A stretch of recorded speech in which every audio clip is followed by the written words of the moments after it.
안녕하십니까, 우신석입니다. 오늘은 이제 수사 과정과 재판 과정에 대해서 여러분들과 소통과 대화를 나눠보도록 하겠습니다. 일단 써보겠습니다.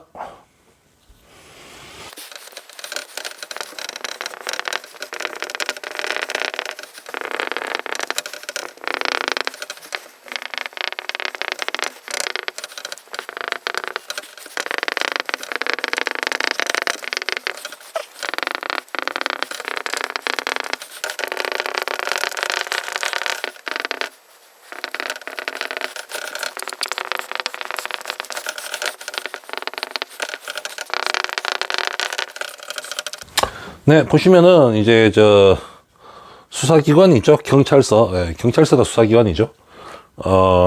뭐 검찰도 수사기관이지만 첫 번째는 무조건 경찰에서 조사를 꾸며야 되니까 범행 인지, 그러니까 뭐 어떤 사건이 일어났다 신고가 들어오면 접수해 가지고 범행 인지를 하고, 또는 고소나 고발이 들어와서 접수가 되면은 또 조서가 만들어서 입건을 시키는 거죠. 입건. 네. 설립자 사건건, 사건이 들어선다는 뜻이죠. 그럼 이제 보시면 수사 개시가 시작되면 이제 입건이 되고, 그럼 범인은 뭐라 부르냐? 기소되기 전까지, 검찰에 송치할 때까지는 피의자라고 합니다. 피의자, 의심할 의자, 혐의가 있어 보이는 그 범인을 일단 피의자라고 합니다. 그러면 수사 중이죠. 경찰에서 조서 꾸미고, 그 다음에 만약에 체포, 구속 사유, 구속해야 될 요건에 해당되면 체포 구속에서 구속시키죠. 경찰서에서 구속시키면서 조사하는 거죠. 구속 사유는 세 가지가 있습니다. 첫 번째, 주거 부정의 경우, 일정한 주거가 없는 경우, 일정하게 집이 없는 경우에는 막 이리저리 가면서 도망갈 우려가 높다, 그죠? 그리고 두 번째는, 증거인멸의 가능성이 높은 경우, 이게 구속 안 시키면 증거 이런 것도 막 없애고 훼손시키고, 증거도 없애버리고 숨기고 삭제하고 은폐하고 막 증거 없애버린 염려가 높다, 그죠? 그래서 증거인멸의 가능성이 높은 경우 또 구속시키고, 그 다음에 도주의 우려가 있는 경우, 도망갈 우려가 있는 경우, 그냥 나는 갇혀있기 싫다 하면서 그냥 도망가 버릴 수도 있으니까, 그러면 수사기관들이 애를 먹으니까 또 안 되니까 또 도주의 우려가 있는 경우, 요 세 가지 중에 하나라도 되면은 그냥 구속시킵니다. 그래서 구속 수사하고, 구속 사유가 해당 안 되면은 그냥 불구속 수사, 그렇게 된 거죠. 만약에 구속됐을 때 또 피의자 본인이나 변호사 등이 체포 구속 적부 심사제도 청구권을 활용해 가지고 나의 체포와 구속 사유가 이게 적법한지 좀 따져달라 하면서 법원에다가 또 이거 청구해버리면, 또 법관이, 그러니까 재판장님이죠. 판사님이 또 생각해가지고, 이거는 구속까지 시킬 필요 없다 하면 다시 석방시키는 거죠. 피의자, 그러니까 기소되기 전에, 요 수사 중일 때만 해당되는 겁니다. 체포 구속 적부 심사제도 청구권. 그래가지고 이제 경찰에서 피의자의 신분으로 경찰에서 수사 받는 거죠. 수사 중. 그러다가 이제 조서가 다 꾸며지면은 송치. 경찰에서 검찰, 수사기관이 다른 수사기관으로 그 사건을 넘기는 걸 송치라 하거든요. 송치하면은 이제 검찰에서 피고인의 신분으로서 재판을 받게 되는 거죠. 이제 송치할 때 뭐라 하냐면 공소제기라고 합니다. 공소제기. 소자는 하소연할 소자거든요. 하소연할 소자. 하소연하는 거를 일으키겠다. 또는 공론화된 하소연을 내가 제기하겠다. 이의 제기하겠다 하듯이. 검사가 이제 또 공소장을 만듭니다. 공소장을 만들어서 이제 법원에다 기소도 하죠. 이게 송치되면서 공소장을 만들어서 또 그 공소장을 법원에다가 기소하는 겁니다. 기소가 뭐냐면은 법원에다가 이 사람 피고인이 이러이러한 죄를 짓고 이러한 남에게 피해 끼친 행동과 죄를 지었으니까 어떠한 형벌이나 좀 처벌을 해달라라고 부탁드리는 거거든요. 청구하는 거거든요. 법원에다가 쉽게 설명하면. 그래서 그게 기소고 공소제기 똑같은 말입니다. 공소제기나 기소 똑같은 말이기 때문에 똑같이 쓰면 되고, 법원에다가 이 사람이 이런 죄를 지었으니 좀 처벌을 좀 해달라, 이렇게 이제 법원에다 부탁드리는 거를 공소제기 또는 기소라고 합니다. 기소되면 이제 재판 중에 들어가고, 법인의 신분은 피의자에서 피고인으로 되고요. 사건은 이제 조사는 검찰에서 하게 되고, 예. 이제 검찰, 이거 왜 이렇게 했냐면은, 형사소송할 때는, 가해자 측의 대표는 가해자죠. 어차피 그 사람이 죄를 가했으니까. 근데 이제 피해자 측의 대표는 누굴까요? 예. 피해자 측의 대표는 피해자가 아니라, 검사입니다. 검사. 왜냐면은, 한 개인이 누군가 우리 국민 한 사람 개인에게 벌을 이렇게 줘라, 뭘 줘라, 징역 몇 년 줘라 이렇게 말을 못 하거든요. 한 개인이 똑같은 국민이 한 개인이 개인한테 징역 몇 년 줘라, 지금 뭐 벌금 몇 천만 원 줘라 이게 안 되니까 원래 국가가 나서서 원래 응징을 하잖아요. 그래서 그 국가의 대표자인 검찰 수사기관의 대표를 검찰의 검사로 정했기 때문에 피해자의 대표는 검사가 되겠습니다. 그래서 검사가 이제 저 사람 이런 죄를 지었으니까 법정 구형이라죠. 법정 구형할 때, 이 사람이 이런 죄를 지었기 때문에 징역 4년에 몇 년 차라, 징역 5년에 벌금 몇 천만 원에 어떤 징역이나 금고에 처하는 거를 이제 주문하겠다. 이런 식으로 검사가 피해자의 대표가 돼서 징역이나 아니면은 벌금형 이런 걸로 다다닥 이렇게 주문합니다. 예, 재판장님한테. 예. 그러니까 피해자의 대표는 피해자 측의 대표는 피해자가 아니라 검사입니다. 그 대신에 민사소송, 민사소송에서는 피해자 측의 원고를 먼저 소송을 내는 사람을 원고라죠.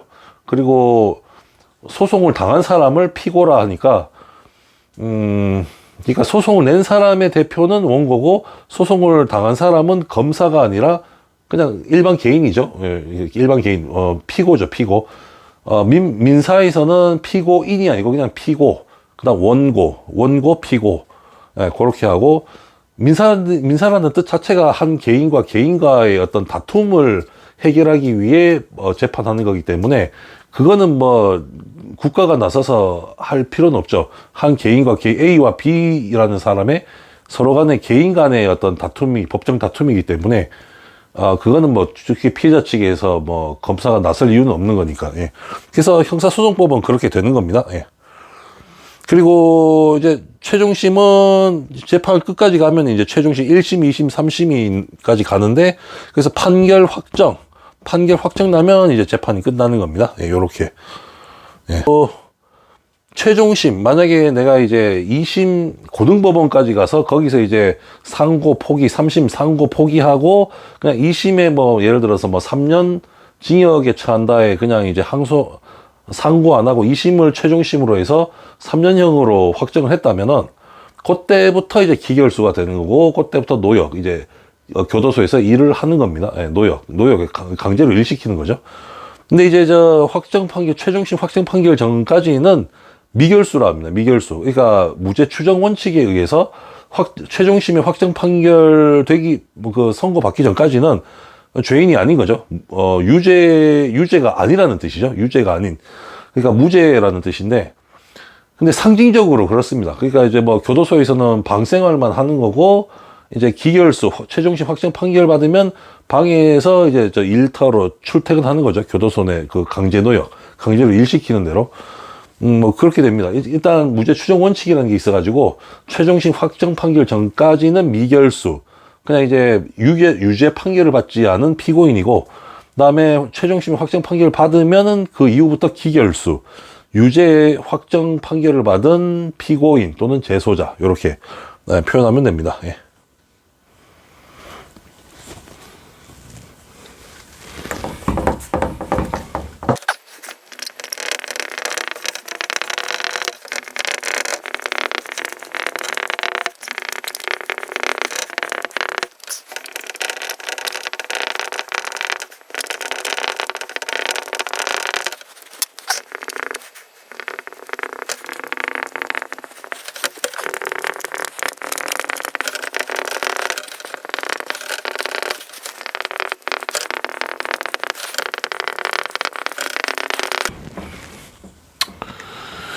예, 보시면 1심 재판은 지방법원, 2심 재판은 고등법원, 3심 재판은 대법원. 이렇게 암기하시면 제일 좋고요. 또 디테일하게 나가시면은 지방법원 단독부에서 지방법원 합의, 2심은 지방법원 합의부, 3심은 대법원. 다시 말씀드리겠습니다. 1심이 지방법원 단독부. 단독부는 판사님이 한 분이서 하시는 거고, 그 다음에 지방법원 합의부는 판사님 세 분이서 확정 판결을 합의해서 하시는 겁니다.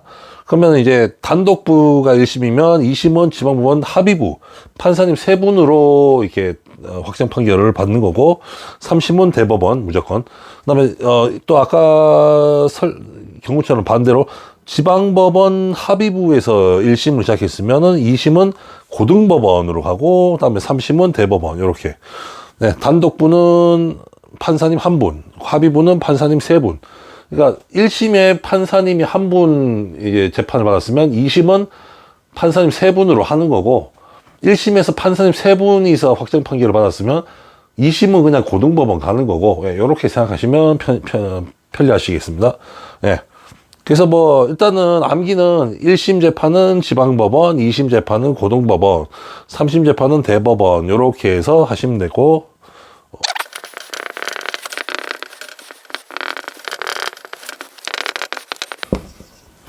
자, 1심에서 2심으로 가는 것은 항소, 2심에서 3심으로 가는 것은 상고, 그리고 상소는 뭐냐면은 하급법원의 판결에 불복해서 상급법원으로 다시 재심을 요청하는 것. 이것을 상소라고 합니다. 상소는 뭐 1심에서 2심 갈 때도 상소, 2심에서 3심 갈 때도 상소. 이렇게 그 상소, 그냥 하급법원은 뭐 1심을 받다 칩시다. 그러면 1심을 하급법원으로 치고 상급법원, 2심 고등법원에 재심을 청구하는 거. 1심 판결에 불복해서. 예, 그렇죠. 2심 가면 자기가 더 유리한 판결이 나올 수 있으니까. 뭐 안 유리하게 나올 수도 있지만은, 예, 그렇게 해서.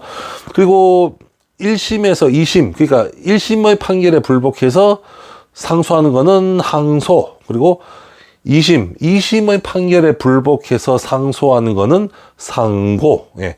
항소, 상고. 1심에서 2심은 항소, 2심에서 3심은 상고.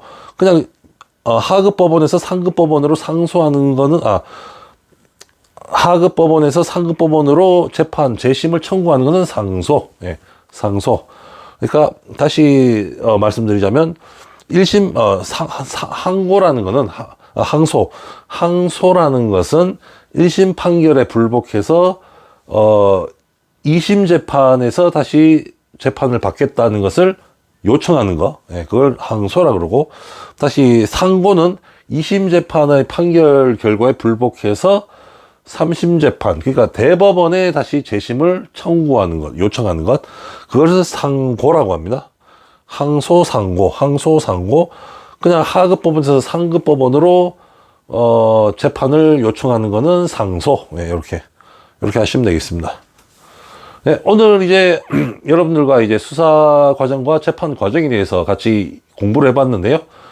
아주 뭐 이렇게 알아두면은 되게 유용하게 또는 유익하게 사용하실 수도 있고, 그 교양 증진에도 많은 도움이 되니까 꼭 알아두시면 좋을 것 같습니다. 예.